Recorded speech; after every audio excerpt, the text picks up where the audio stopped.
죽을 거면 밀린 월세는 갖고 죽어요.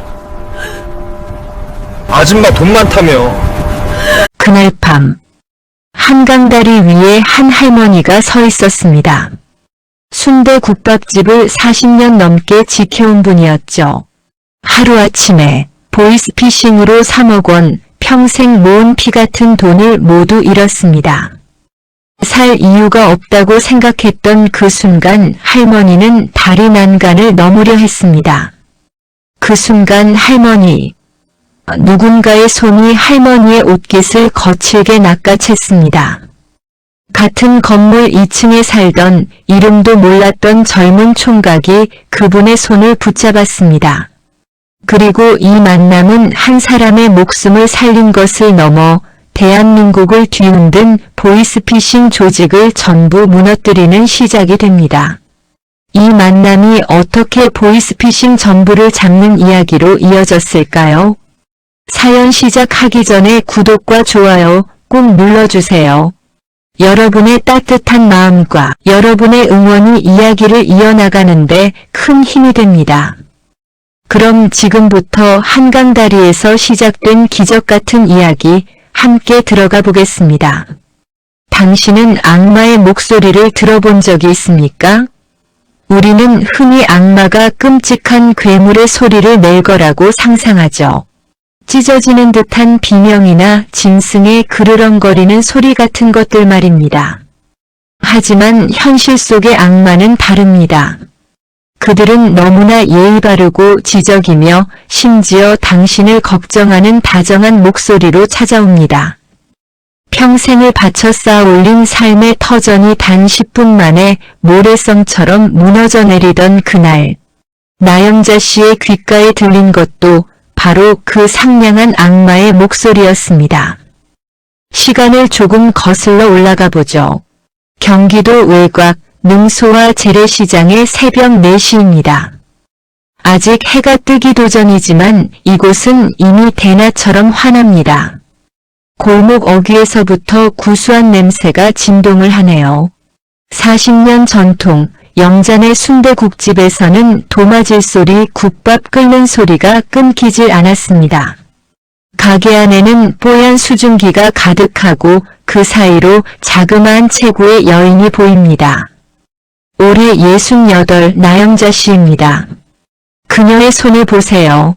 마디마디가 굵어지고 손톱 밑에는 지워지지 않는 핏물과 기름때가 배어 있습니다. 뜨거운 뚝배기를 맨손으로 들어옮기는 저 굳은 살. 그것은 영자 씨가 남편 없이 홀로 아들을 키우고 이 가게를 지켜온 훈장 같은 겁니다.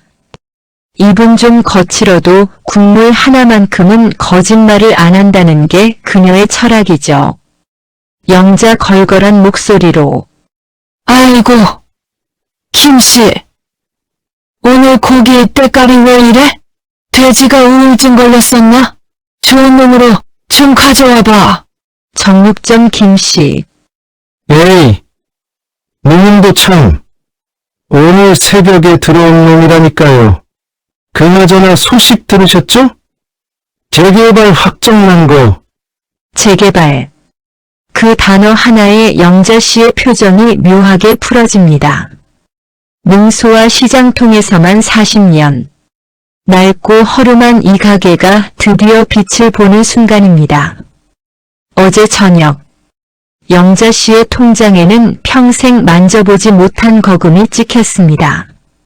3억 원. 순대국 3만 그릇을 팔아야 만질 수 있는 돈. 뜨거운 육수통 앞에서 흘린 40년치의 땀방울이 보상받는 순간이었습니다. 그래, 이제 나도 좀 쉬어야지.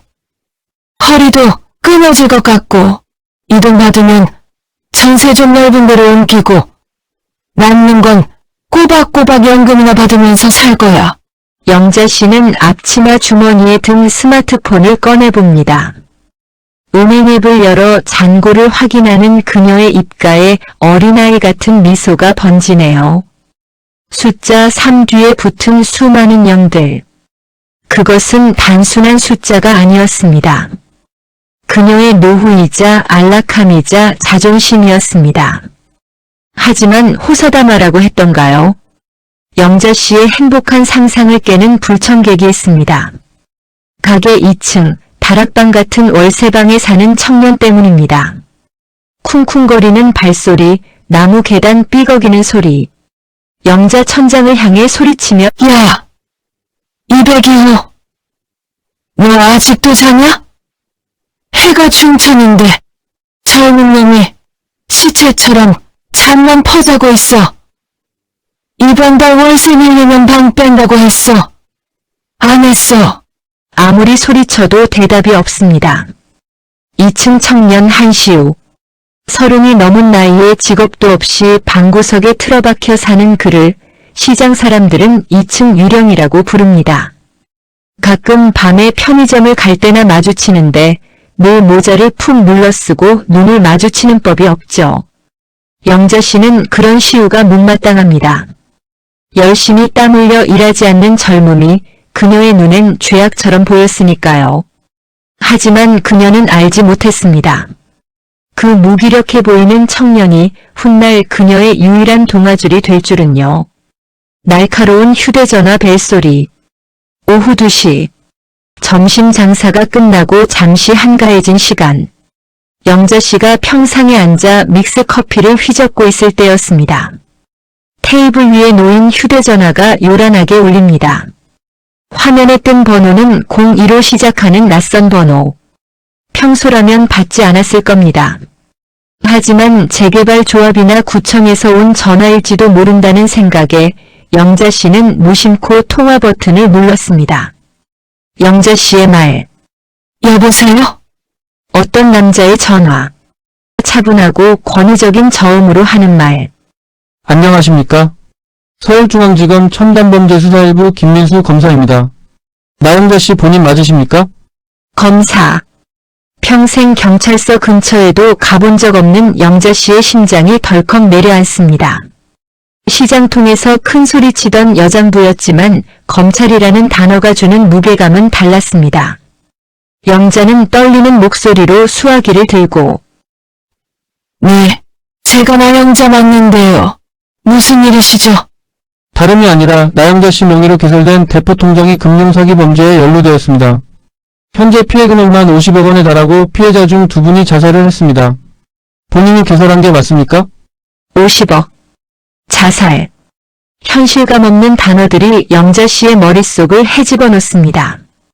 그녀는 손을 떨며 부인합니다. 아니요.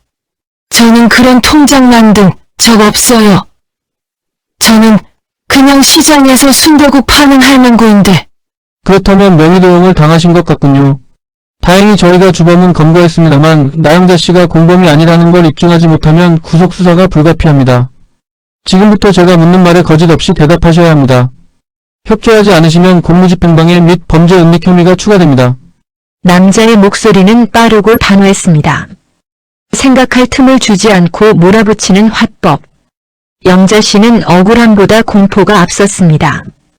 평생 정직하게 살아온 자신이 범죄자가 될 수 있다는 사실이 너무나 끔찍했으니까요.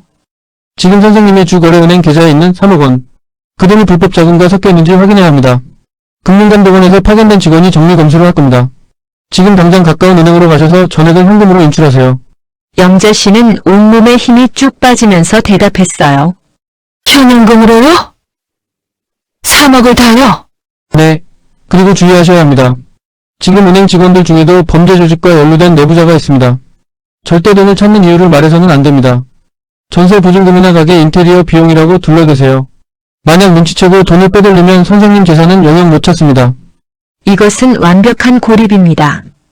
그들은 영자 씨에게서 판단력을 뺏은 것도 모자라 도움을 청할 수 있는 주변인마저 적으로 돌려세웠습니다. 이제 세상에 믿을 사람은 오직 전화기 너머의 저 검사님 뿐입니다. 영자 씨는 앞치마도 벗지 못한 채 택시를 타고 은행으로 달려갔습니다. 은행 창구 앞에 앉은 그녀의 모습은 처량하기 그지없습니다. 평소라면 반갑게 인사했을 창구 직원의 얼굴이 오늘따라 의심스럽게 보입니다. 저 직원도 한패일까? 내 돈을 노리고 있는 건가? 은행 직원은 순자 씨의 현금 인출 액수를 보고 걱정스러운 듯 말했습니다. 어머, 사장님 3억을 전부 현금으로요? 무슨 일 있으세요? 요즘 보이스피싱이 많아서 고액 인출은 확인 절차가 필요한데. 직원의 걱정 어린 말이 영자 씨의 귀에는 협박처럼 들립니다. 김민수 검사의 말이 맞았습니다. 이들도 한패가 분명합니다.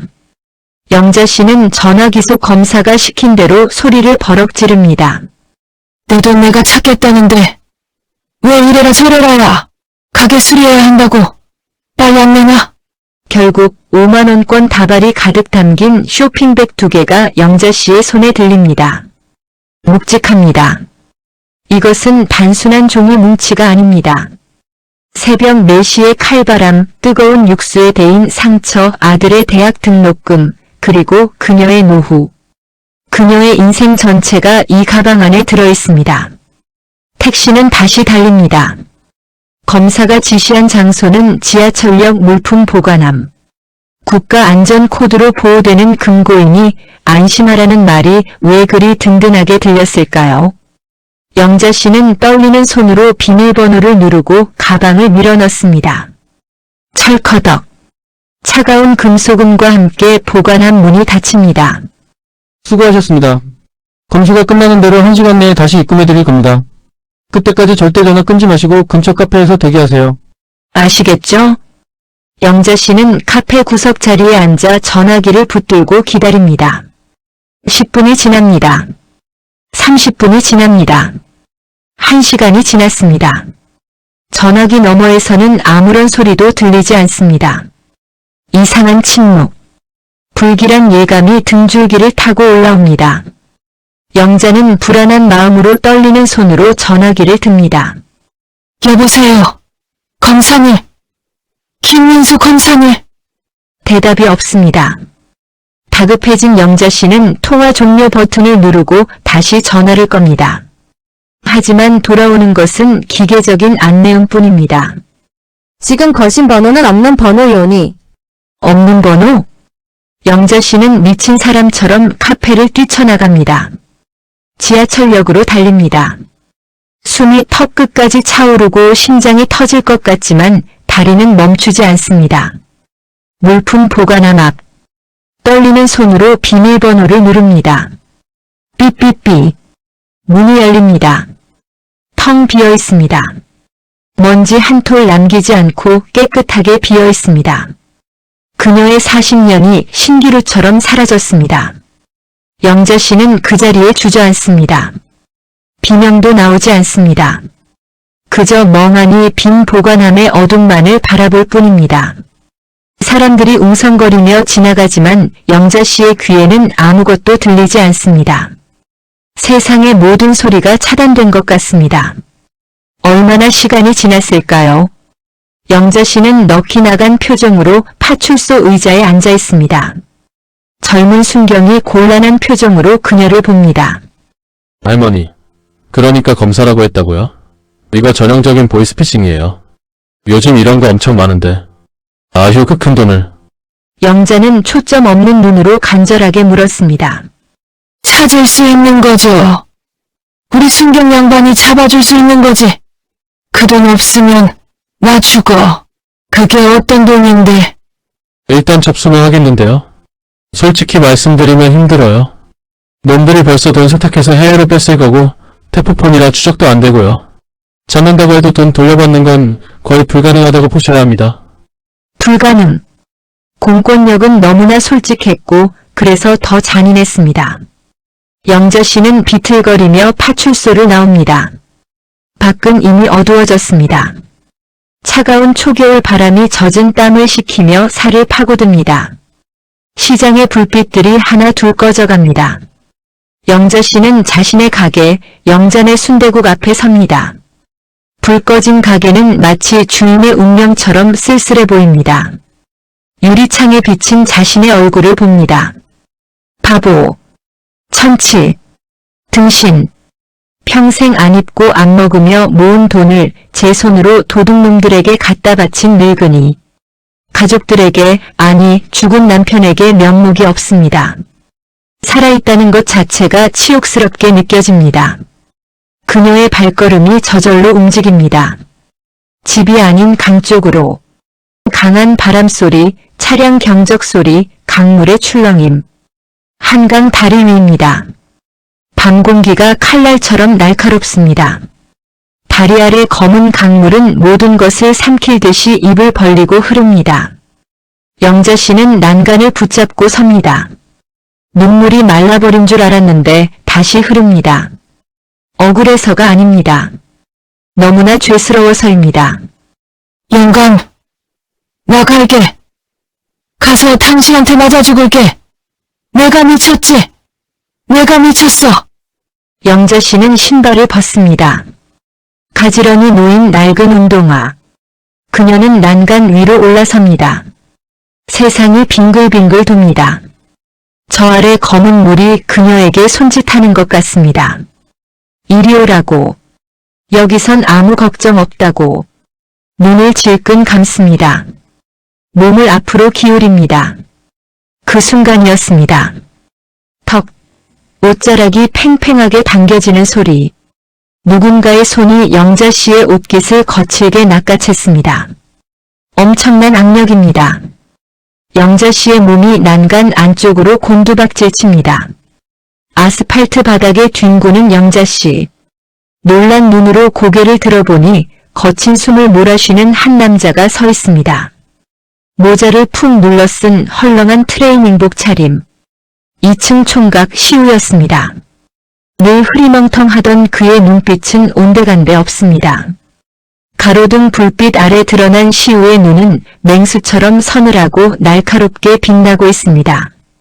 시우가 차갑고 낮은 목소리로 영자 씨를 내려다보며 말합니다.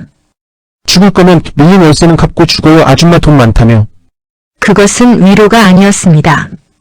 하지만 그 투박하고 엉뚱한 말 한마디가 죽음으로 향하던 영자 씨의 영혼을 현실로 거칠게 끌어당겼습니다.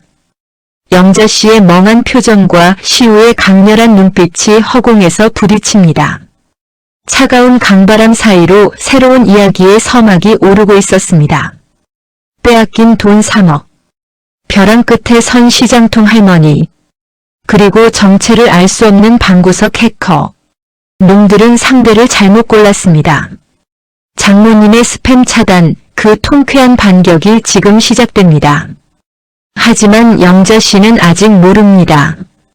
전화기 너머 그놈이 생각보다 훨씬 더 가까운 곳에 있다는 사실을 말이죠.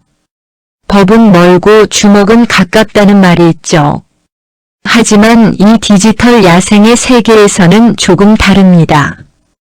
경찰은 멀고 해커는 바로 윗방에 살고 있었습니다. 죽음의 문턱에서 영자 씨를 끌어올린 건 신의 손길이 아니라 며칠째 머리도 감지 않은 백수 청년의 거친 손이었습니다. 2층 시우의 방. 펜 돌아가는 소리, 웅웅거리는 기계음. 영자 씨는 넋이 나간 채 시우의 방 한 구석에 쭈그리고 앉아 있습니다. 코를 찌르는 컵라면 냄새와 퀴퀴한 호라비 냄새.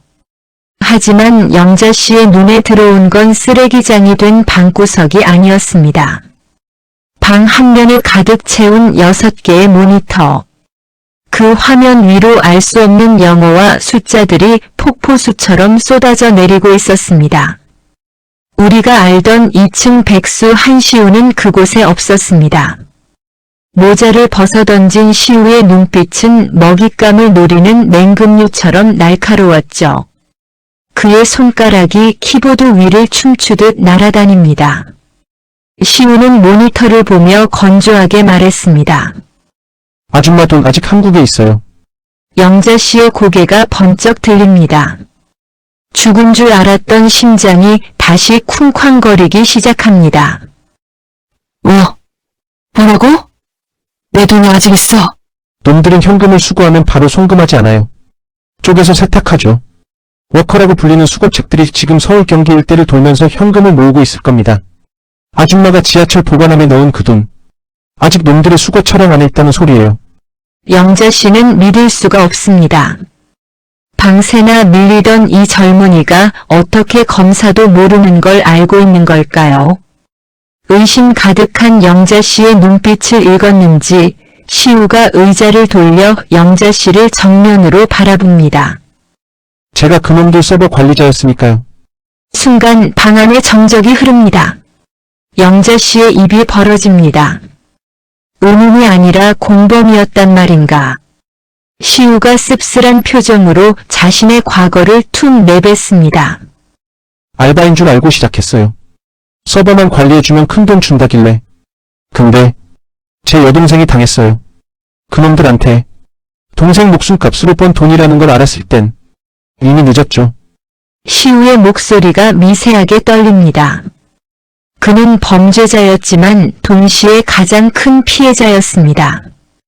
그 죄책감이 그를 이 어두운 방구석에 가두고 세상과의 문을 닫게 만든 자물쇠였던 겁니다. 영자 씨는 시우의 퀭한 눈에서 자신과 같은 종류의 절망을 읽습니다.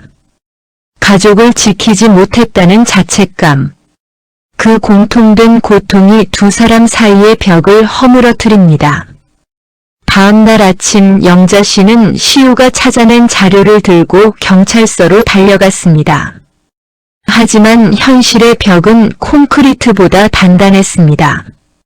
담당 형사는 시우가 준 USB를 쳐다보지도 않았습니다. 형사는 피로에 쩐 목소리로 말했습니다. 어머님, 이런 자료 어디서 가져오셨는지 모르겠는데요. 이거 증거 능력 없습니다. 그리고 IP 추적 그거 영장 있어야 해요. 놈들 서버가 필리핀에 있는데 우리가 무슨 수로 당장 잡습니까? 국제공조 요청했으니까 일단 기다리세요. 기다려. 내 돈이 지금 저기 어디 돌아다닌다는데. 기다려. 그 돈 다 세탁돼서 나가면 그때 가서 형사 양반이 책임질 거야. 아, 진짜 말이 안 통하시네. 저희도 인력이 부족하다고요. 어머님만 피해자인 줄 아세요? 지금 물린 사건이 산더미예요. 형사의 짜증 섞인 고함. 그 순간 영자 씨의 머릿속에서 무언가가 뚝 끊어지는 소리가 났습니다. 그녀는 깨달았습니다. 법은 약자에게 방패가 되어주지 않는다는 것을. 시스템은 피해자의 눈물을 닦아줄 시간이 없다는 것을. 영자 씨는 USB를 거칠게 낚아채며 자리에서 일어납니다. 그녀의 눈빛이 달라졌습니다. 어제 한강 다리 위에 섰던 나약한 노인이 아닙니다.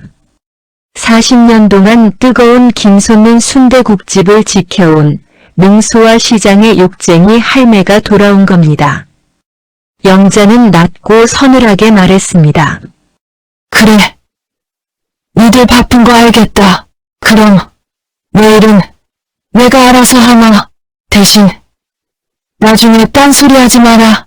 경찰서를 나서는 영자 씨의 등 뒤로 찬바람이 휩쓸고 지나갑니다. 그녀는 주머니에서 핸드폰을 꺼내 시우에게 전화를 겁니다. 야, 202호 밥 먹었냐? 밥 좀 챙겨라. 이제부터 전쟁이다. 시장통의 활기찬 소음. 고기 써는 소리, 트로트 음악. 능소와 시장의 오후. 영자 씨의 가게 셔터가 반쯤 내려가 있습니다. 가게 안에는 묘한 긴장감이 감도는 세 사람이 모여있네요. 일명 시장 어벤져스의 첫 회합입니다. 첫 번째 멤버 정육점 김씨. 전직 강력계 형사 출신이지만 범인 잡다가 욱하는 성질을 못 이겨 옷을 벗고 칼을 잡은 인물입니다. 그의 손에 들린 사시미 칼이 조명을 받아번뜩입니다. 김 씨는 칼을 행주로 닦으며 말했습니다. 그러니까 문돈 떼먹은 놈들을 우리가 직접 잡자. 이겁니까? 경찰도 아니고 우리가? 영자가 대답했습니다. 경찰. 걔네 서류 뭉치 만지작거릴 때 내 돈은 비행기 타고 날아간다. 너 옛날 실력 다 죽었냐? 범인 냄새는 기가 막히게 맡는다며. 김 씨가 씩 웃습니다. 형사 시절의 피가 다시 끓어오르는 모양입니다. 두 번째 멤버, 카페 알바생 민지. 대학 연극 영화과 휴학생이자 시장 내 모든 소문의 발원지입니다. 표정 연기와 성대모사의 달인인 그녀가 눈을 반짝이며 묻습니다. 이모님, 저 진짜 이번에 연기 제대로 해도 돼요. 맨날 진상 손님한테 억지 미소 짓는 거 지겨워 죽겠단 말이에요. 영자가 대답했습니다. 그래, 내 끼 다 부려봐. 이번 무대는 시장통이 아니라 사기꾼 놈들 앞이니까. 그리고 마지막, 작전사령관 한시우. 그는 노트북을 펼쳐놓고 지도를 띄웁니다. 화면 속 붉은 점 하나가 실시간으로 움직이고 있습니다. 시우가 말했습니다. 놈들의 수거책 워커입니다. 제 해킹 툴에 걸려들었어요. 지금 옆 동네 은행 시득이 돌면서 현금을 인출하고 있습니다. 동선 패턴을 보니 30분 뒤에 우리 시장 근처 공영 주차장으로 올 겁니다. 접선 장소예요. 30분. 작전 회의는 짧고 굵게 끝났습니다. 영자 씨가 앞치마 끈을 질끈 동여맵니다. 그녀의 손에는 뜨거운 뚝배기 대신 묵직한 배달용 철 가방이 들려 있습니다. 공영주차장의 구석진 곳. 검은색 승합차 한 대가 미끄러지듯 들어와 멈춥니다. 시우의 모니터 속 붉은 점과 정확히 일치하는 위치. 운전석에는 껄렁해 보이는 20대 남자가 타고 있습니다. 그가 바로 수거책입니다. 남자는 초조한 듯 담배를 피워 물며 누군가를 기다립니다. 그때 주차장 입구에서 낡은 오토바이 한 대가 요란한 소리를 내며 들어옵니다. 철가방을 든 영자 씨입니다. 그녀는 승합차 쪽으로 비틀비틀 다가갑니다. 영자는 능청스럽게 말을 겁니다. 아이고, 여기 순대국 두 그릇 시키셨죠? 아따, 찾기 힘드네. 수거책은 창문을 내리며 말했습니다. 아니요, 안 시켰는데요. 잘못 오셨어요. 가세요. 뭐요? 5882 차량 아니요? 아이고, 나 죽겠네. 국물 다 식는데. 영자 씨가 억지를 쓰며 차문을 열려고 실랑이를 벌입니다. 수거책이 짜증을 내며 차문을 벌컥 열고 내립니다. 수거책은 귀찮다는 듯 소리를 질렀습니다. 아, 진짜. 안 시켰다고요? 이 할망구가 노망이 났나. 저리 안 가요? 그 순간이었습니다. 승합차 뒤편 어둠 속에서 거대한 그림자가 솟아오릅니다. 정육점 김씨입니다. 그의 소뚜껑 같은 손이 수거책의 뒷덜미를 낚아챕니다. 퍽, 퍽 하는 짧은 타격음. 비명 지를 새도 없었습니다. 김씨가 수거책을 가볍게 제 앞에 승합차 뒷좌석으로 밀어넣습니다. 동시에 민지가 망을 보며 주차장 CCTV 사각지대로 차를 유도합니다. 완벽한 호흡. 영자 씨는 바닥에 떨어진 철가방을 주워들며 코웃음을 칩니다. 누나, 그래. 내가 돈 떼먹힌 미친년이다. 어디 맛 좀 봐라. 어두운 창고 안. 물방울 떨어지는 소리, 거친 숨소리. 정육점 냉동 창고 앞 전실. 수거책은 의자에 묶인 채 벌벌 떨고 있습니다.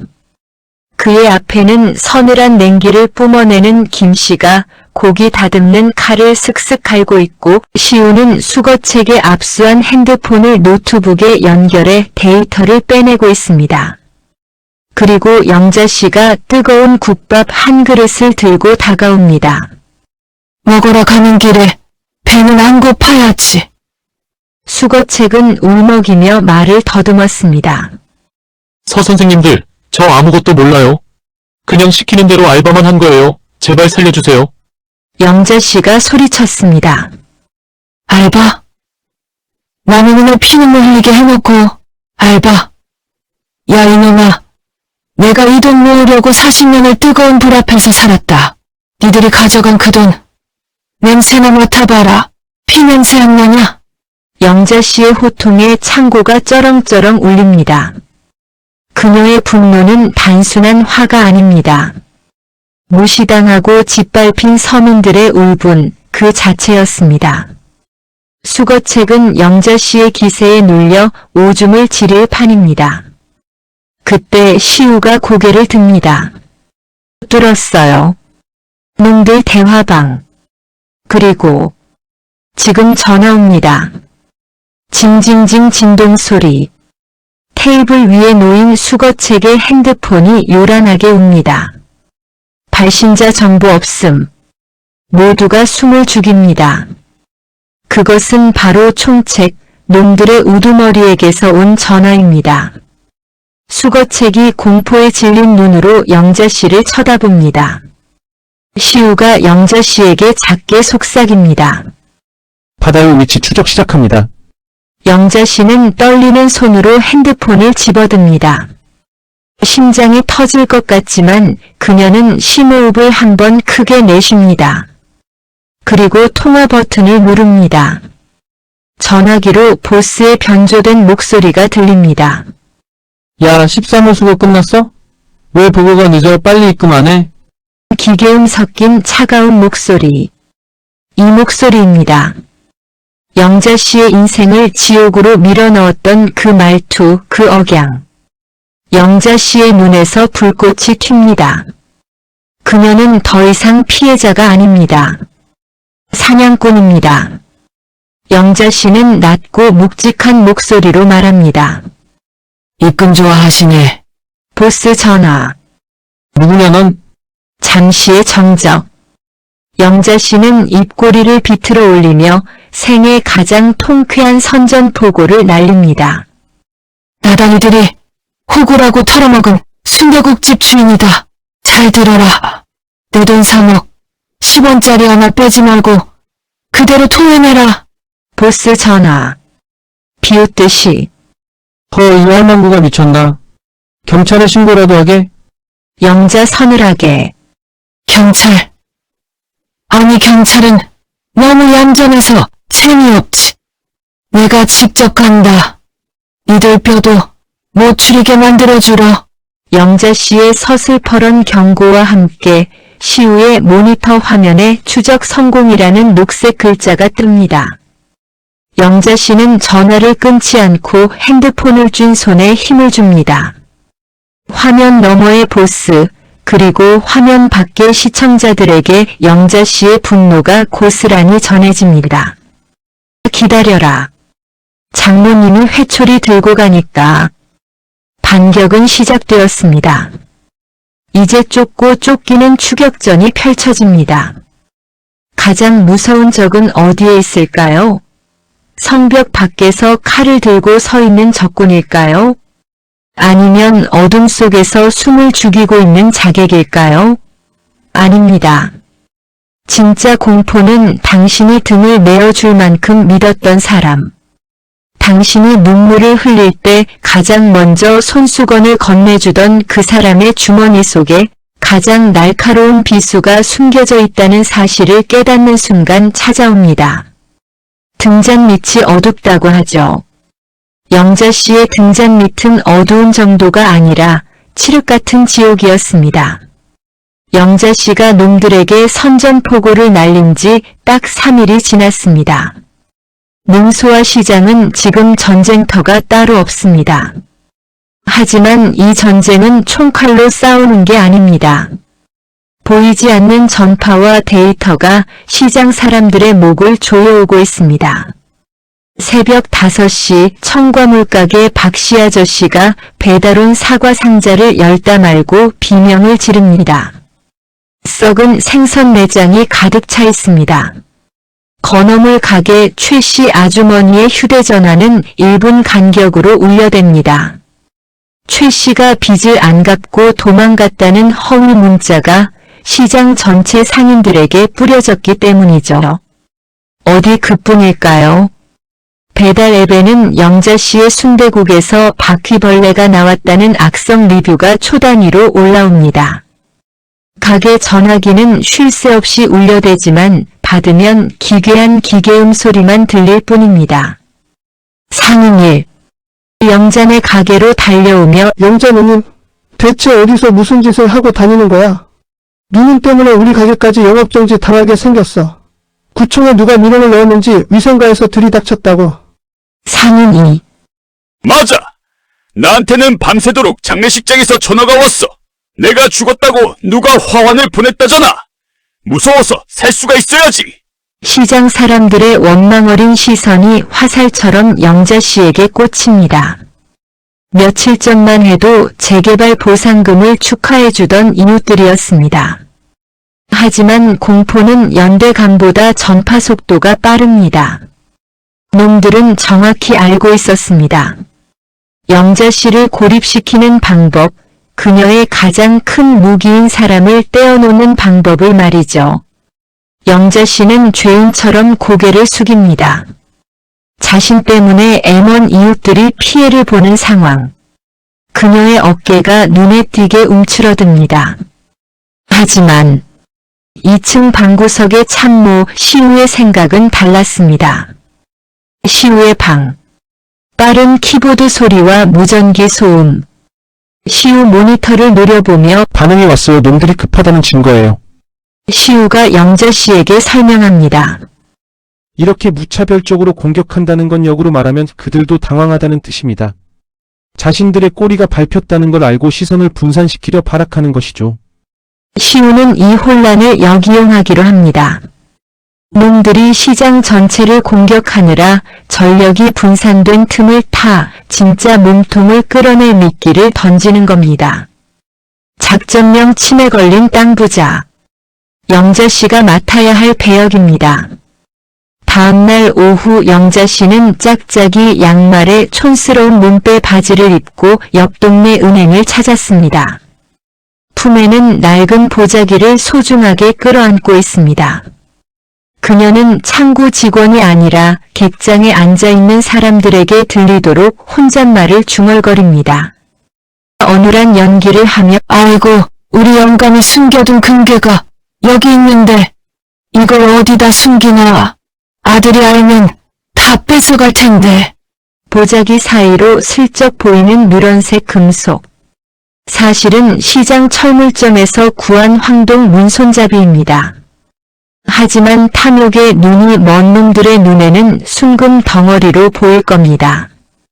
시우는 이미 이 은행 객장 와이파이를 해킹해 놈들의 정보 수집책이 상주하고 있다는 걸 파악했습니다. 아니나 다를까 말쑥하게 차려입은 한 남자가 영자 씨에게 접근합니다. 할머니 무슨 걱정 있으세요? 제가 좀 도와드릴까요? 저기 VIP실로 가시죠. 미끼를 물었습니다. 영자 씨는 진즉 겁먹은 척하며 남자를 따라갑니다. 남자는 영자 씨의 개인 정보를 묻고 안전한 계좌로 유도합니다.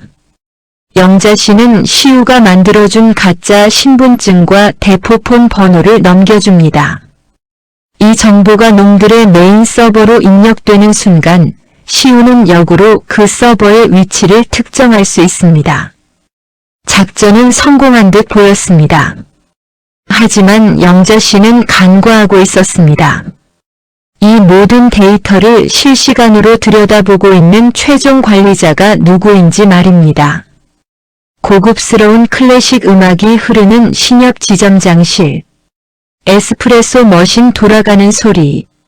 능소와 시장 입구에 있는 신용협동조합. 이곳의 지점장 박철민은 시장 상인들에게 살아있는 부처로 통합니다. 50대 초반의 나이에 젠틀한 외모, 항상 웃는 얼굴로 노인들의 쌈짓돈을 관리해주고 어려운 상인들에게는 사비를 털어 쌀을 보내주는 인물. 영자 씨가 평생 모은 3억 원도 재개발 보상금 서류도 모두 박철민의 손을 거쳐갔습니다. 지금 박철민은 최고급 원두를 갈아 커피를 내리고 있습니다. 향긋한 커피향이 방안을 채웁니다. 그는 여유롭게 커피를 한 모금 마시며 책상 위에 놓인 태블릿 PC를 봅니다. 화면에는 은행 업무가 아닌 복잡한 지도와 수백 개의 계좌 내역이 떠 있습니다.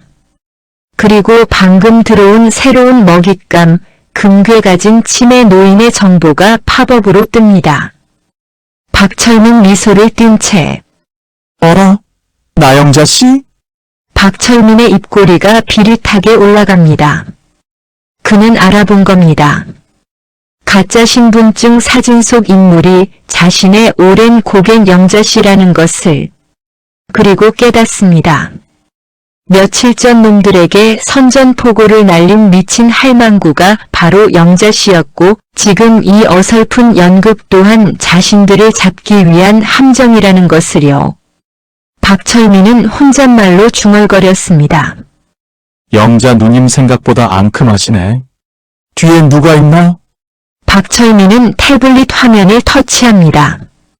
제거 대상 목록에 나영자의 이름을 올립니다.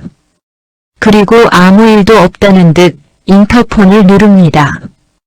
김대리, 오늘 시장 상인회 회식비 내가 낸다고 전해줘요. 아, 그리고 영자 누님 가게에 들러서 국밥이나 한 그릇 해야겠네. 요즘 힘드실 텐데 위로해드려야지. 그의 목소리는 너무나 다정해서 소름이 돋습니다. 박철민. 그는 단순한 지점장이 아니었습니다. 보이스피싱 조직의 자금을 세탁하고 국내 수거책들을 총괄하는 한국 지부장. 그가 바로 영자 씨가 찾던 그놈 김민수 검사의 진짜 주인이었습니다. 저녁이 되자 굵은 빗줄기가 시장 바닥을 때립니다. 영자 씨는 가게 문을 닫고 한숨을 쉬고 있습니다. 오늘도 손님은 한 명도 없었습니다. 이웃 상인들의 냉담한 시선에 마음이 너덜너덜해진 상태입니다. 그때 가게 문이 열리고 박철민이 들어옵니다. 양손에 영양제 세트를 들고 젖은 우산을 접으며 환하게 웃습니다. 누님, 계셔요? 불이 꺼져 있어서 걱정했네. 아이고, 지점장님, 입이 오는데 여긴 웬일이셔? 영자 씨의 얼굴에 화색이 돕니다. 모두가 자신을 피하는 상황에서 유일하게 찾아와 준 사람.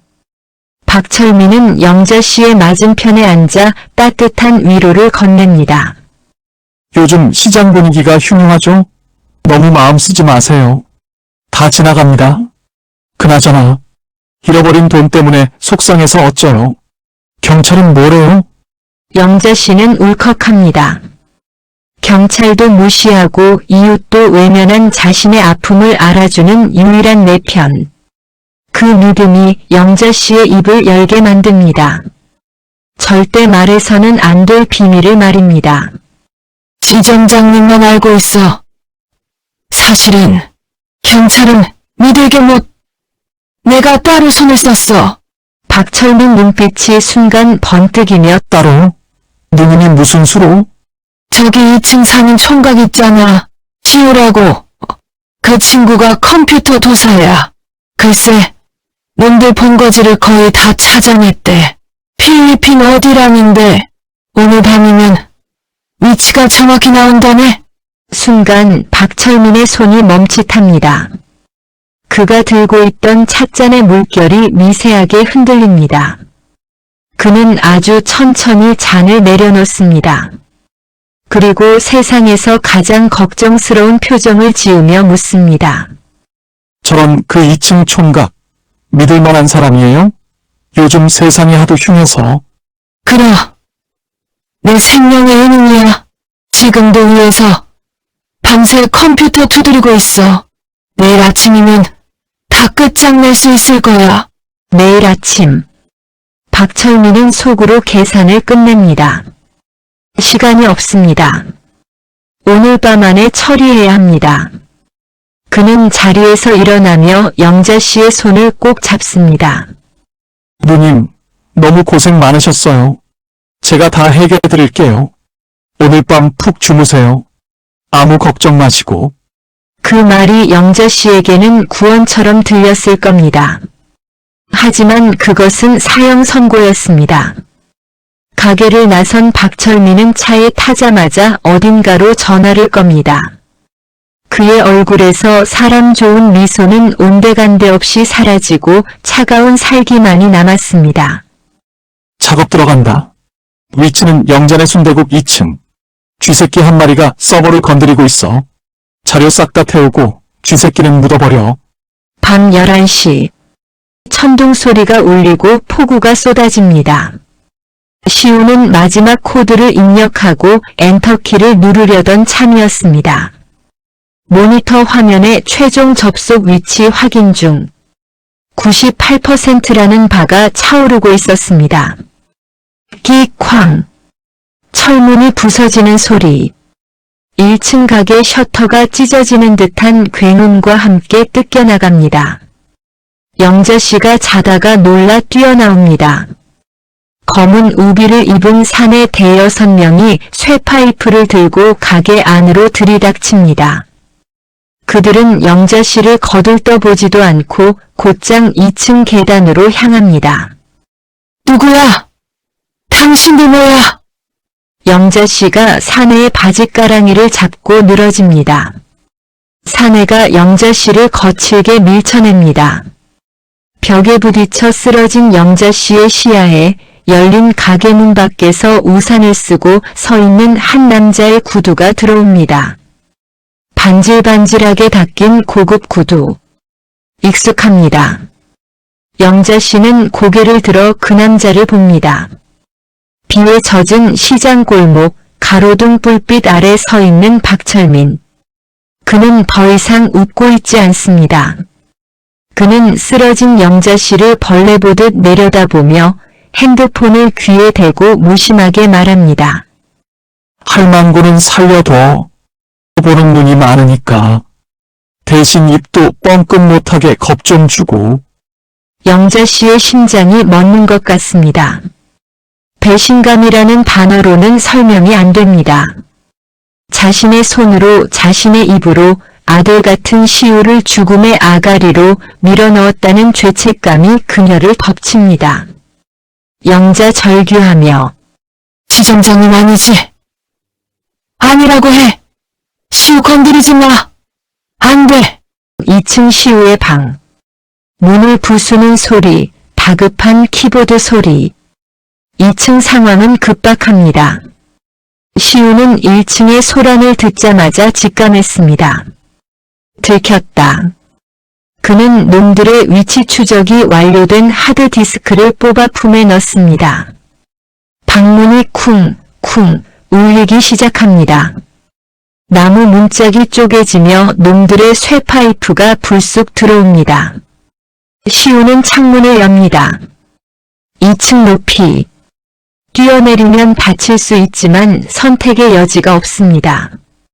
창틀을 밟고 뛰어내리려던 찰나 아래쪽에서 강렬한 헤드라이트 불빛이 시우의 얼굴을 비춥니다. 박철민의 차가 시우가 뛰어내릴 착지 지점을 막고 서 있습니다. 박철민이 차 창문을 내립니다. 비 내리는 허공을 사이에 두고 방구석 해커 시우와 양복 입은 악마 박철민의 시선이 마주칩니다. 거기 숨어 있었니? 쥐새끼가. 박철민이 손가락을 까딱이자 2층 방문이 와장창 무너져 내립니다. 우비 입은 사내들이 시우의 방 안으로 쏟아져 들어옵니다. 시우는 창문 밖으로 몸을 던지는 대신 품에 안은 하드디스크를 꽉 쥐고 놈들을 향해 돌아섭니다. 도망칠 곳은 없습니다. 천둥 소리와 함께 화면이 하얗게 전멸. 믿음은 깨졌고 아지트는 함락되었습니다. 영자씨는 바닥에 주저앉아 2층에서 들려오는 비명 소리를 듣고만 있어야 합니다.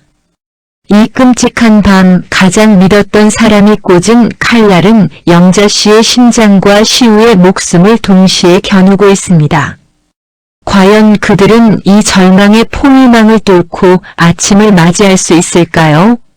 아니면 이대로 세상에서 로그아웃 당하게 될까요?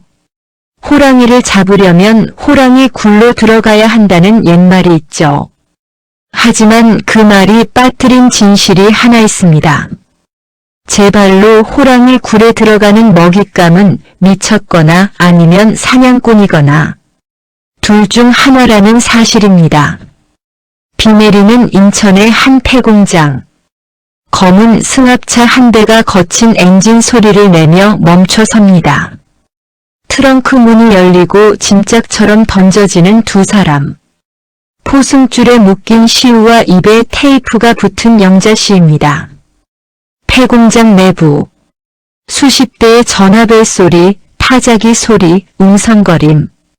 폐공장 안은 밖보다 더 소란스럽습니다.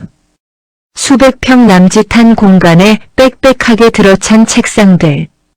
그곳에는 수십 명의 청년들이 앉아 기계적으로 전화를 걸고 있습니다. 고객님, 검찰입니다. 고객님, 저금리 대출입니다. 이곳은 지옥의 콜센터. 대한민국 서민들의 피를 빨아먹는 보이스피싱의 심장부입니다. 그리고 그 한가운데 높은 단상 위에 가죽 소파가 놓여 있습니다.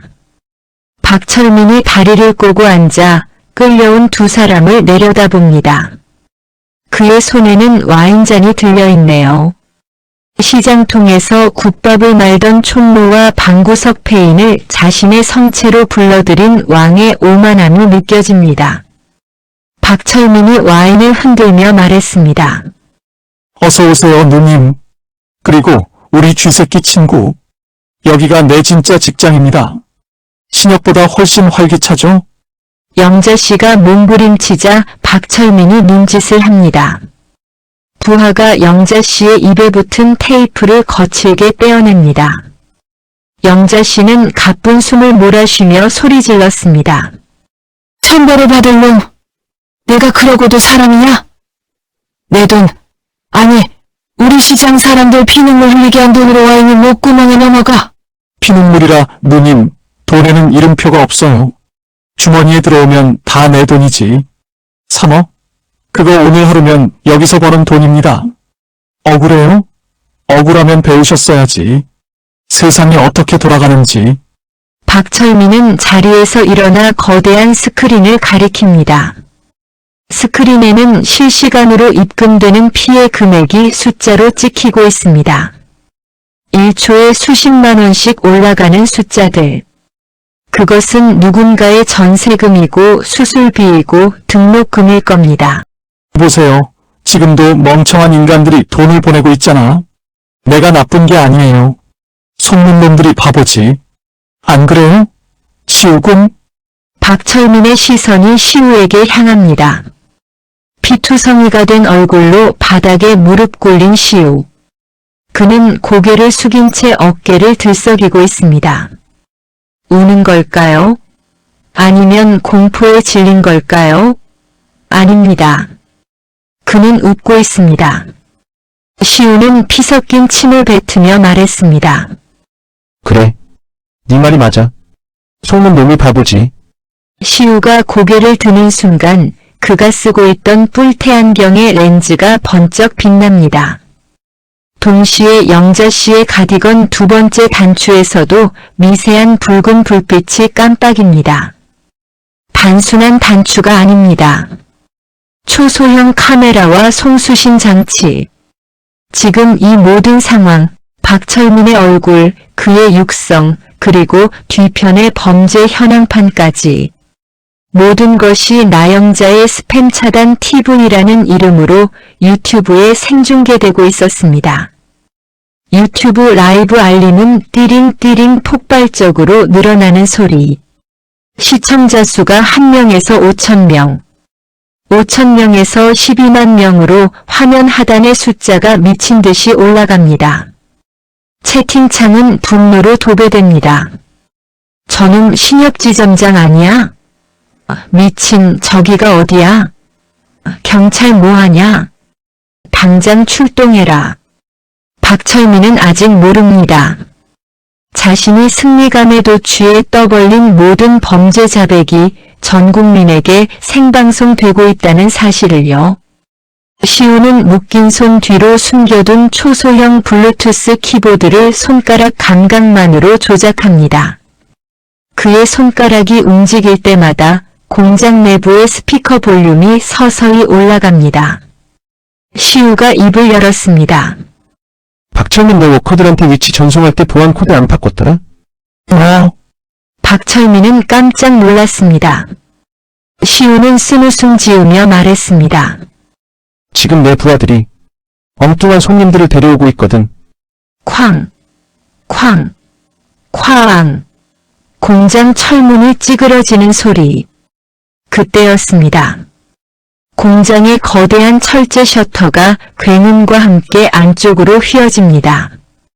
무언가가 들이받은 겁니다. 한 번, 두 번, 세 번. 그리고 마침내 셔터가 종이장처럼 찢겨나가며 낡은 1톤 트럭 한 대가 흙먼지를 일으키며 돌진해 들어옵니다. 트럭 짐칸에는 능소와 정육점 대박 건어물이라는 글자가 선명합니다. 박철민이 당황하여 소리칩니다. 저쪽에 뭐야? 나가! 뭐 하는 거야? 당황한 조직원들이 몰려들지만 트럭 짐칸에서 사람들이 뛰어내립니다. 검은 정장의 요원들도 경찰 특공대도 아닙니다.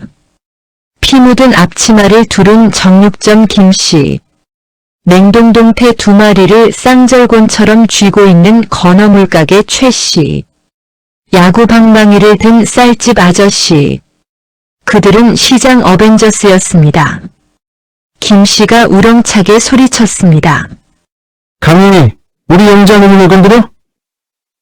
오늘들 뼈랑 살을 불려주마. 아비규환의 난투극, 파격음, 비명소리. 이것은 전쟁입니다. 하지만 세련된 액션 영화가 아닙니다. 날 것 그대로의 생활 근육이 폭발하는 시장통 난투극입니다. 정육점 김씨의 주먹 한 방에 깡마른 보이스피싱 조직원이 나가떨어집니다. 연기지망생 민지는 사이렌 소리를 흉내내며 놈들의 정신을 쏙 빼놓습니다.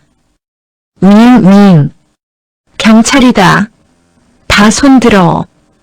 그 소리에 놀라 주춤하는 사이 쌀집 아저씨의 쌀자루가 놈들의 뒤통수를 후려칩니다. 혼란을 틈타 시우가 포승줄을 끊고 메인 서버 컴퓨터로 달려갑니다. 조직원 하나가 칼을 들고 시우에게 달려듭니다. 그 순간 영자씨가 몸을 날립니다. 그녀의 손에 들린 건 무기가 아니라 바닥에 굴러다니던 청테이프입니다. 영자씨는 놈의 머리채를 휘어잡고 얼굴에 테이프를 감아버립니다. 어딜 감히. 내 새끼 건드리면 죽는다. 영자씨의 어머 속에 시우가 키보드를 두드립니다. 엔터키를 누르는 순간 공장 내의 모든 모니터가 붉은색으로 변합니다. 시스템 동결. 계좌 입출금 정지. 박철민의 얼굴이 사색이 됩니다. 그가 평생을 바쳐 모으고 훔친 수백억의 자금이 디지털 감옥에 갇히는 순간입니다. 안 돼. 내 돈. 멈춰. 당장 멈추라고. 박철민이 이성을 잃고 시우에게 달려들려 합니다. 하지만 그의 앞을 가로막는 거대한 산이 있습니다. 나영자. 그녀는 주변에 있던 휴대용 가스 버너 위에서 펄펄 끓고 있는 라면이 담아져 있는 야식용통을 발견합니다. 영자씨는 뜨거운 냄비를 맨손으로 집어듭니다. 그녀의 손바닥이 타들어가지만 표정 하나 변하지 않습니다. 40년 동안 뚝배기를 날랐던 그 손입니다. 공아, 잘 만났다. 너 오늘 나랑 결판 좀 보자. 박철민이 뒷걸음질 칩니다. 그는 끓는 물보다 영자씨의 눈빛이 더 두렵습니다. 그 눈에는 살기가 아니라 서러움과 한이 서려있기 때문입니다. 박철민은 당황해서 말을 더듬었습니다. 누님, 진정하세요. 제가 다 돌려드릴게. 3억? 아니 30억 드릴게. 이거 놓으세요. 네? 영자씨는 높은 목소리로 소리 지릅니다. 30억. 야, 이 썩을 놈아. 내 눈에는 그게 종이 조각으로 보이지? 그건 내 인생이고 우리 시장 사람들 목숨이야. 새벽 4시에 일어나서 쭉 파다듬고 뜨거운 불 앞에서 지문이 닳도록 일해서 번 돈이라고. 영자 씨가 냄비를 들고 한 발자국 다가갑니다. 박철민은 구석에 몰립니다. 더 이상 도망칠 곳이 없습니다. 자, 잘못했어요. 살려주세요. 저 감옥 가기 싫어요. 누님 저 좋아하셨잖아요. 비굴함의 극치. 영자 씨는 피식 웃습니다. 그리고 끓는 물을 박철민의 발치에 촥 뿌려버립니다. 화들짝 놀라 주저앉는 박철민. 영자 씨는 그의 멱살을 잡고 일으켜 세웁니다. 그리고 오른손을 높이 쳐듭니다. 손바닥이 굳은 살로 두툼합니다. 영자 씨는 가장 차갑고 또렷한 목소리로 말했습니다. 박철민 씨, 내 돈 내놓으라고 했지? 네. 드릴게요. 계좌 불러주세요. 영자 씨가 고개를 젓습니다. 그리고 검지를 펴서 수화기를 든 신용을 합니다. 미안해서 어쩌냐. 지금 거신 전화는 없는 번호입니다. 이 새끼야. 짝. 공장 전체가 울릴 만큼 거대한 파열음. 영자 씨의 풀스윙 따기가 박철민의 뺨에 장렬합니다. 박철민의 고개가 90도로 꺾이고 핏방울이 허공에 흩날립니다. 그 한 방에 담긴 것은 3억 원의 무게가 아니라 속고 당하고 무시당했던 모든 서민들의 통쾌한 복수였습니다. 삐용삐용. 경찰 사이렌 소리가 밖에서 들려옵니다. 그제야 경찰 특공대가 들이닥칩니다. 손들어. 움직이면 쏜다. 하지만 그들이 할 일 별로 없습니다. 이미 상황은 정리되었습니다. 바닥에 널브러진 조직원들, 그리고 부어오른 뺨을 감싸쥐고 엉엉 우는 박철민. 경찰들이 박철민에게 수갑을 채웁니다. 영자 씨는 거친 숨을 몰아쉬며 주저앉습니다. 다리에 힘이 풀립니다. 그때 누군가 영자 씨의 어깨를 감쌉니다. 시우입니다.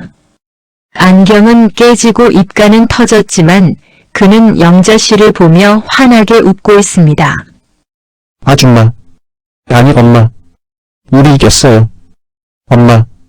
그 한마디에 영자 씨의 눈에서 참았던 눈물이 터져 나옵니다. 그녀는 시우의 피 묻은 얼굴을 투박한 손으로 닦아줍니다. 그래. 이겼다. 밥 먹으러 가자. 배고프다. 경찰차에 붉고 푸른 경광등 불빛 차례. 흑투성이가 된 두 사람은 서로를 부축하며 공장을 걸어 나옵니다. 비는 그쳤고 구름 사이로 희미하게 새벽빛이 새어나오고 있었습니다. 그것은 단순히 하루의 시작이 아닌 두 사람의 인생에 찾아온 진짜 봄날의 시작이었습니다. 태풍이 지나간 자리에는 무엇이 남을까요? 부러진 나무와 찢겨나간 지붕, 흙탕물로 뒤덮인 거리. 우리는 그것을 상처라고 부릅니다. 하지만 시간이 흐르고 햇살이 비추면 그 진흙탕 위에서 가장 먼저 새싹이 돋아납니다. 상처는 흉터가 되지만 그 흉터는 우리가 살아남았다는 가장 단단한 증거가 되기도 하죠. 여기 긴 겨울밤 같았던 전쟁을 끝내고 마침내 봄을 맞이한 사람들이 있습니다. 경기도 외곽 능소와 재래시장. 그곳의 공기는 여전히 시끌벅적하고 구수하지만 어딘가 달라져 있습니다. 사람들의 표정에는 막연한 불안 대신 서로를 지켜냈다는 단단한 자부심이 흐르고 있군요. 영잔의 순대국 가게 안. 뚝배기 달그락거리는 소리, 손님들의 웅성거림, 뉴스 앵커의 목소리. 점심시간이 지난 오후 2시지만 영잔의 순대국 앞에는 긴 줄이 늘어서 있습니다. 간판은 그대로인데 유리창에는 낯선 포스터가 하나 붙어있네요. 용감한 시민상 수상. 보이스피싱 때려잡은 국민 할매. 가게 안 TV에서는 뉴스 화면이 나오고 있습니다. 최근 노인들을 상대로 한 수백억 원대 보이스피싱 조직을 일망타진하는데 결정적 역할을 한 나영자 씨가 화제입니다.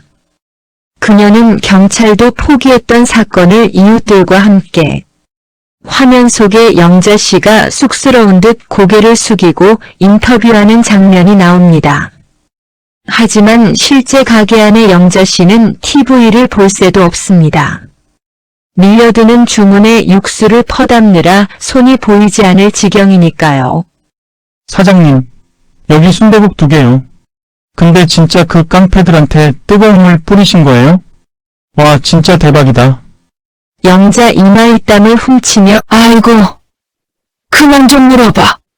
귀에 딱지가 않겠네. 깡패는 무슨, 그냥 밥값 내놓으라고 한 거지. 자, 깍두기 더 갖다 먹어.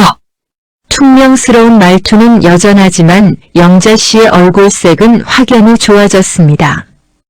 그녀의 통장 잔고에는 다시 숫자 3으로 시작하는 금액이 찍혀 있습니다. 범죄 수익 환수 절차가 기적처럼 빠르게 진행된 덕분이죠. 물론 전액을 다 돌려받진 못했습니다. 세탁 과정에서 사라진 돈도 있었으니까요. 하지만 영자 씨는 더 이상 그 빈자리를 아쉬워하지 않습니다. 돈보다 더 귀한 것을 얻었기 때문입니다. 바로 그녀의 곁을 지키는 든든한 새로운 가족 말입니다. 2층 시우의 방. 창문이 활짝 열려있고 봄바람이 커튼을 흔드는 소리. 2층으로 올라가 볼까요? 쓰레기장 같았던 그 방이 맞나 싶을 정도로 말끔하게 정리되어 있습니다. 컵라 명용기가 굴러다니던 책상 위에는 이제 작은 화분 하나가 놓여 있네요. 그리고 그 앞에 앉아있는 시우. 덥수룩한 머리를 단정하게 자르고 깨끗한 셔츠를 입은 그의 모습이 낯설면서도 훤칠합니다.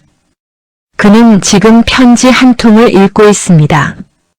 국내 굴지의 사이버 보안업체에서 보낸 스카우트 제의서입니다. 연봉 1억, 파격적인 대우, 팀장급 직책.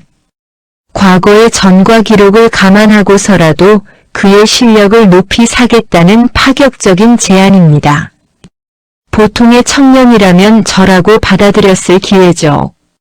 하지만 시우는 망설임 없이 편지를 서랍 깊숙한 곳에 넣어둡니다. 그리고 자리에서 일어나 주섬주섬 노란색 완장을 찹니다.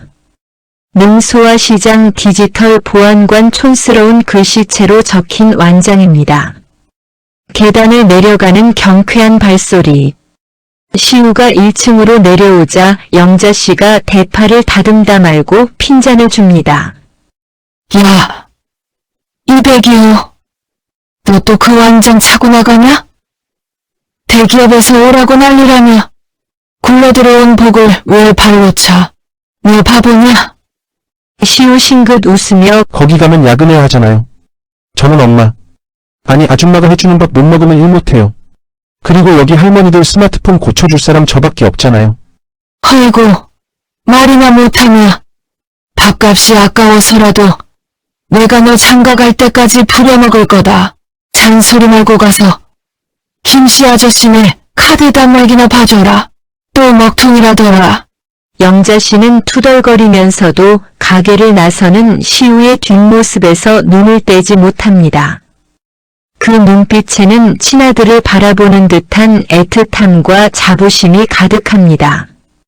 어두운 방구석에 웅크려 있던 고슴도치 같던 청년이 이제는 시장 골목을 누비며 사람들의 막힌 곳을 뚫어주는 해결사가 되었습니다. 그 변화를 지켜보는 것이 영자 씨에게는 3억 원보다 더 큰 기쁨입니다. 저녁 무렵의 시장 골목. 쓸쓸한 바람소리. 가게 문에 달린 종소리 딸랑. 해가 뉘엿뉘엿 지고 손님들의 발길이 뜸해질 무렵이었습니다. 가게 문이 조심스럽게 열립니다. 들어오는 사람은 손님이 아닙니다. 허리가 90도로 굽은 백발이 성성한 노파입니다. 낡은 보따리를 손에 쥔 그녀는 가게 안에 들어서지도 못하고 문가에 서서 주저합니다. 영자씨가 행주질을 하다 말고 노파를 봅니다. 낯이 익습니다. 아니, 잊을 수가 없는 얼굴입니다. 박철민. 영자씨의 뒤통수를 쳤던 그놈의 어머니입니다. 시장에서 폐지를 주우며 아들 뒷바라지를 했다던, 그래서 박철민이 그토록 효자 코스프레를 할 수 있게 해주었던 그 노모. 노모는 떨리는 목소리로 영자씨, 계신가? 영자씨의 표정이 차갑게 굳습니다. 박철민은 잡혔지만 그가 남긴 배신감은 아직 가슴 한 구석에 흉터처럼 남아있습니다. 그 어미를 보는 것만으로도 울화가 치밀어 오를 법도 하죠. 영자씨는 아무 말 없이 노파를 노려봅니다. 노파는 비틀거리며 영자씨 앞으로 다가와 털썩 무릎을 꿇습니다. 그리고 보따리를 풉니다. 꼬깃꼬깃한 1,000원짜리 지폐들, 동전들, 그리고 통장 하나. 평생 폐지를 주워 모은 돈일 겁니다. 내 아들이 죽인 놈입니다. 내가 자식을 잘못 키워서 은혜를 원수로 갚았어. 이거라도 받아주게. 내 목숨값이야. 제발. 용서해달라는 말은 안 할게. 그냥 미안해서. 노파는 바닥에 머리를 찌우며 오열합니다. 그 처절한 울음소리가 가게 안을 메웁니다. 영자씨는 그 모습을 내려다봅니다. 화가 나야 하는데, 소금이라도 뿌려 내쫓아야 하는데 이상하게도 눈물이 납니다. 자식이 저지른 죄를 대신 짊어지고 엎드린 저 구분등. 그것은 죄인의 모습이 아니라 세상 모든 어머니의 슬픈 자화상이었으니까요. 영자씨는 한참을 서 있다가 몸을 돌려 주방으로 들어갑니다. 탁탁탁. 도마 소리가 들리고 가스불 켜지는 소리가 들립니다. 잠시 후 펄펄 끓는 뚝배기 하나가 노파 위 앞에 놓입니다. 일어나요. 남들이 보면 내가 노인네 학대하는 줄 알겠네. 노모는 미안해서 어쩔 줄 몰라 하면서 아니, 나는 영자씨는 노모의 손을 잡고서 먹어요. 밥은 먹고 빌어야 할 거 아니야. 속 다 비어서 쓰러지면 누가 책임지라고. 영자씨가 숟가락을 뚝배기에 꽂아줍니다. 뜨거운 김이 피어오르는 순대국. 그 국물에는 영자씨가 평생을 지켜온 철학이 담겨 있습니다. 미운 놈이든 고운 놈이든 배는 골치 않게 해야 한다. 그것은 용서보다 더 깊고 투박한 한국 사람만이 아는 정이었습니다. 노파는 떨리는 손으로 국물을 떠넣습니다. 눈물과 콧물이 범벅이 된 채 국밥을 넘깁니다. 따뜻한 국물이 식어버린 그녀의 속을 덮여줍니다. 그 돈 도로 가져가요. 아들은 감옥에서 나오면 두 분은 3억이든가. 나는 내 돈 다 영자씨는 노파의 돈보따리를 슬쩍 밀어냅니다. 박철민은 용서할 수 없지만 자식을 위해 무릎 꿇은 어미의 마음까지 짓밟을 수는 없었던 겁니다. 그날 저녁 영자씨의 가게에서는 원망의고리가 그렇게 뚝배기 한 그릇에 녹아내렸습니다. 며칠 뒤 능소와 시장 입구에는 새로운 간판이 하나 더 걸렸습니다. 능소와 시장 보이스피싱 예방센터 앤드 스마트 시니어 교실. 구청장도 오고 기자들도 왔습니다. 센터장인 영자씨가 빨간 띠를 두르고 마이크를 잡았습니다. 옆에는 부센터장 시우가 흐뭇하게 서 있군요. 영자씨는 마이크가 삑 소리를 내자 당황하며 그러니까 이제 우리 시장에서 사기꾼 놈들은 발도 못 붙입니다. 스마트폰 그거 쫄 거 없어요.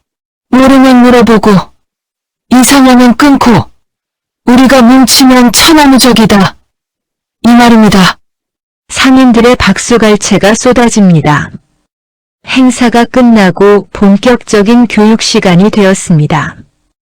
영자 씨는 칠판 앞에 서서 노인들에게 스마트폰 사용법을 가르칩니다. 하지만 영 어설픕니다. 자, 여기 이 파란색, 아니, 초록색 창을 누르고, 왜 화면이 꺼지냐? 한 할머니 수강생이 말합니다. 아이고 선생님이 더 모르는구만. 비켜봐요. 교실은 웃음바다가 됩니다. 결국 조교인 시우가 나섭니다. 시우가 할머니들이 폰을 하나하나 봐주며 친절하게 설명합니다. 어르신 이런 문자 오면 절대 누르시면 안 돼요. 바로 저한테 가져오세요. 노인들은 시우의 손을 잡으며 고맙다 장가 안 갔냐며 야단법석입니다. 그 모습을 바라보는 영자 씨의 입가에 밥 안 먹어도 배부른 미소가 걸립니다.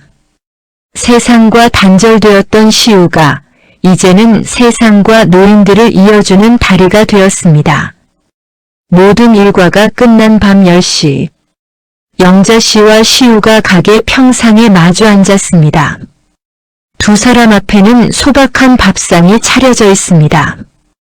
김이 모락모락 나는 갓 지은 쌀밥에 돼지고기 듬뿍 넣은 김치찌개 그리고 계란말이. 특별할 것 없는 저녁 밥상이지만 두 사람에게는 가장 특별한 만찬입니다. 시우가 밥을 한 숟가락 가득 떠서 먹습니다. 볼이 미어 터져라 먹는 모습이 영락없는 어린아이 같습니다. 천천히 좀 먹어라. 누가 뺏어 먹냐? 하여간 곤주린 귀신이 붙었나? 맛있어서 그렇죠. 아줌마 찌개는 진짜 중독이라니까요. 싱겁기는 내일은 고등어 조림 해줄 테니까 일찍 들어와. 밖에서 싸돌아다니지 말고. 영자 씨가 시우의 밥그릇이 비어가는 걸 보고는 말도 없이 밥주걱을 들어 밥을 더 퍼줍니다. 고봉밥이 되었습니다. 더 먹으라는 말 대신 행동으로 보여주는 사랑. 아들, 영자 씨가 무심하게 툭 던진 한마디. 시우의 숟가락질이 멈춥니다. 처음입니다.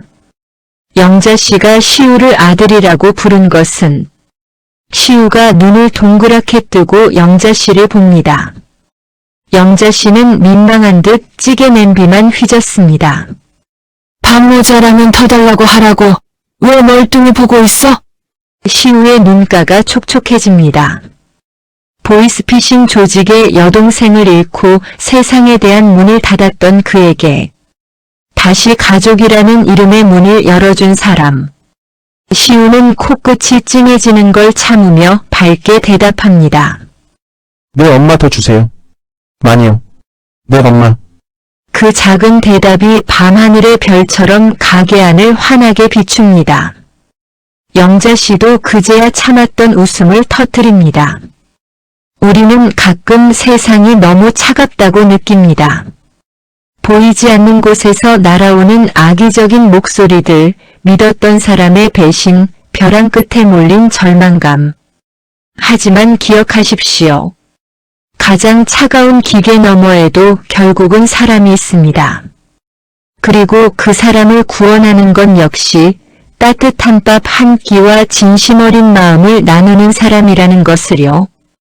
영자 씨의 스팸 차단은 끝났지만 그녀와 시우가 써내려갈 행복한 일상은 이제 막 로그인을 시작했습니다. 오늘 저녁 당신의 밥상은 따뜻하신가요? 지금까지 드라마 내 돈 3억 가져간 놈 딱 걸렸어. 보이스피싱 본 거지. 쳐들어가 생중계로 참교육한 국밥집 할매이었습니다. 이야기 끝까지 들어주셔서 정말 감사합니다. 이 이야기가 조금이나마 여러분의 가슴에 온기가 전해지길 바랍니다. 행복한 하루 되세요. 구독과 좋아요, 그리고 따뜻한 댓글로 함께 해주세요. 다음 이야기에서 다시 뵙겠습니다. 감사합니다.